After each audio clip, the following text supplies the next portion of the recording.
Hello guys, we are now preparing this biryani for today. And this is my friend Mr. Gulam. And we're going to cook biryani, chicken biryani Pakistan, authentic chicken biryani Pakistan.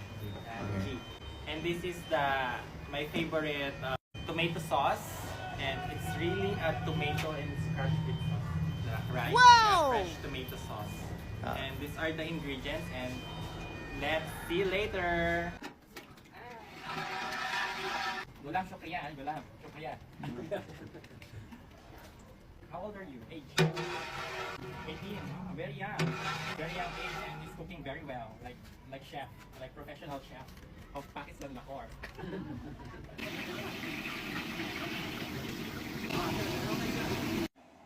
Ayan, medyo luto na yung ating onion at ilalagay natin yung fresh chicken nila. Mabigat yung ano nila, mabigat yung paglutuan nila kaya hindi ko masyadong mabuhat. Diba? As you can see guys, napaka-juicy ng chicken nila dito guys. You see? Kasi fresh ito, fresh from Pakistan ang chicken nila. Ilalagay na niya yung rice. Basmati rice pa lang gamit dito guys. Diba? Kailangan halu-haluin to ng maigi. O diba? Fresh. Fresh, clean biryani. Authentic biryani of Lahore. And this is what's called mga spices. Yun yung mga spices niya. Can you help me, Mr. Gulam? You're a very strong person. So guys, we're going to wait for 30 minutes.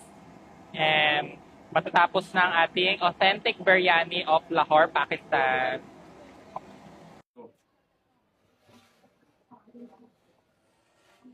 Tadaan!